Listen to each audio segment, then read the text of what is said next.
about Midsummer. Pretty soon I will be in my hometown in Sweden and celebrate Midsummer. And we do it better, I think, than any place in the world in Dalarna.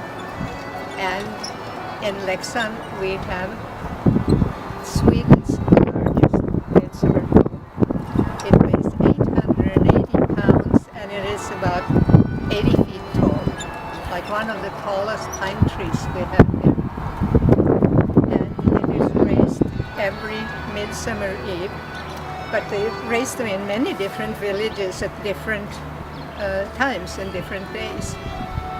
When I come home to Tibble, we raise it the day before Midsummer Eve, and we make our wreaths and garlands from blueberry bushes.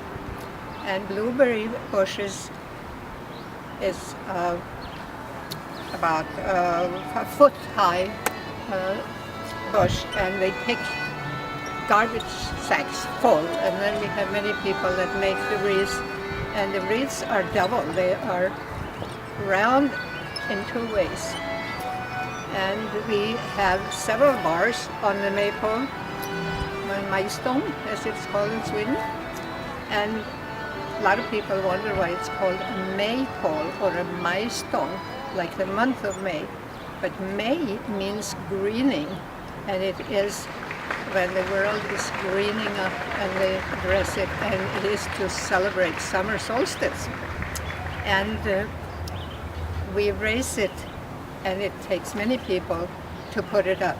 And in Leksand we have different teams that raise it, and it's usually the church boat rowing teams. Different villages raise it different years. And we have an amphitheater in Leksand, a natural bowl that is so big, and you have the pole in the center, and it takes the whole team to raise it, and all the people cheering, and it's about 10,000 people that are in the boat, more sometimes, to cheer, and then we dance around. One year we got the idea in Leksand that they should get into Guinness Books of Records. So they had as many people as possible come down and hold hands. It was fantastic to see, because the whole bowl was just moving, and I don't know if they got in there or not, but it was supposed to be the most people ever dancing.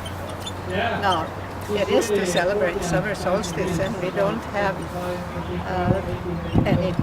hardly any darkness that night in my home area. Way up in Sweden, it's light all the time. Sun just kind of skims the lake and goes up again. It's wonderful. You can be outside all the time. You eat at midnight, have picnics out of doors, and people just don't have time to sleep in the summer. Right? Right. You are outside, you dance, you eat, you have a lot of fun. What's your earliest memory of celebrating Midsummer?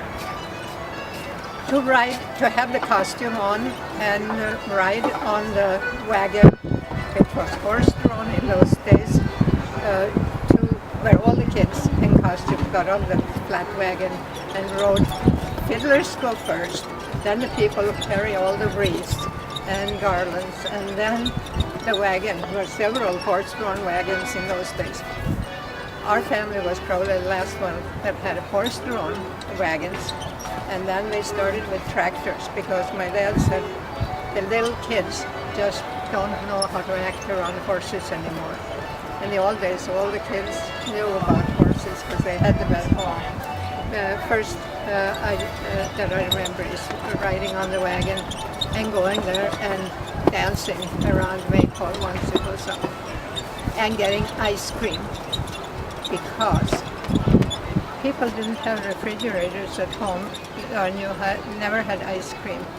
So ice cream was something you got at Midsummer, and a hot dog outside.